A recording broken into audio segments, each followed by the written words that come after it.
Over the past few weeks, the argument over gun control has raged, and among those demanding stricter gun laws is CNN host Piers Morgan. There's one particular stat that Morgan has been citing for weeks. In our commitment to balanced news, Ben investigates the truth behind it in Reality Check.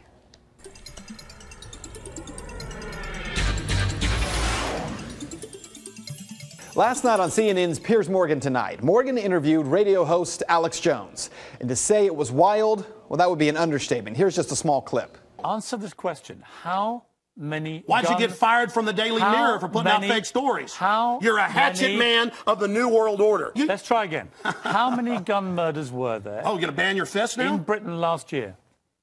How many chimpanzees can dance on the head of a pin? I already went over those statistics. Do you know the answer? No, I don't. You said hundreds. It's very low. You said hundreds. Yes. It's actually 35. Well, the point is you can... Against 11,000. As I said, it was wild, and it got even more wild than that. But we wanted to take a look at some of that exchange because the stat that Piers Morgan was continuing to cite, one that Great Britain, which banned guns about 15 years ago, had only 35 gun-related murders in 2011 compared to the United States, which had 11,000. Let's start there, because that number is not correct. According to FBI crime stats for 2011, there were 12,664 homicides in the U.S. Of those, 8,583 were caused by firearms. But of those, 400 are listed as justifiable homicide by law enforcement, 260 justifiable homicide by private citizens. On the other hand, it is true that percentage-wise, Britain has a lower gun homicide rate. With a population of 62.6 million, Great Britain saw 59 gun-related homicides for 2011. Still not the 35 Piers Morgan keeps citing. But that shouldn't be surprising that the gun homicide rate in a country that bans guns would be lower than in a country where guns are not banned. Where the argument falls apart is when you attempt to claim that fewer guns equals less crime. The U.S. has the highest gun ownership rate in the world, an average of 88 guns per 100 people. That puts it first in the world for gun ownership. Yemen is second with 54.8 guns per 100 people. So that means the U.S. has the highest gun murder rate as well, right? Well, no. Honduras, El Salvador, and Jamaica have higher rates. So do 24 other countries. The U.S., despite being number one in gun ownership, is number 28 in gun homicide with a rate of 2.97 per 100,000 people. Of course, Piers Morgan isn't calling for the U.S. to be more like El Salvador and Honduras. He's calling for us to be more like Great Britain. So what do the numbers look like there? The UK has the second highest overall crime rate in the EU. The UK has the fifth highest robbery rate, the fourth highest burglary rate. But more importantly, the EU named Britain as the most violent country in the EU. In the UK, there are 2,034 violent crimes per 100,000 people. That puts it way ahead of even South Africa, with a rate of 1,609 per 100,000. In the United States, we're not even in the top 10. The U.S. has a violent crime rate of 466 crimes per 100,000 residents. So what this means for you is that while people like Morgan insist that the U.S. can learn from Great Britain, well, maybe we can.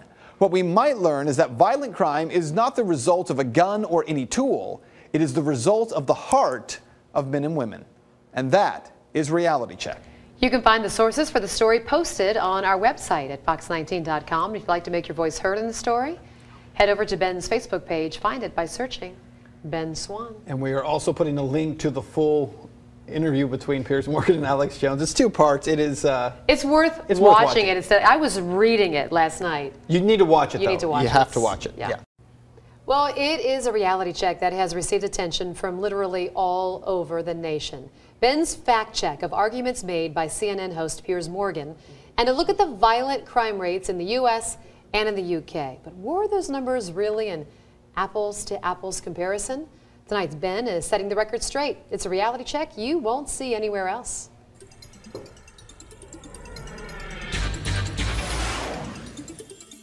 Well, last week we took a look at arguments by CNN host Piers Morgan that a lack of guns in the UK have made it safer than the United States.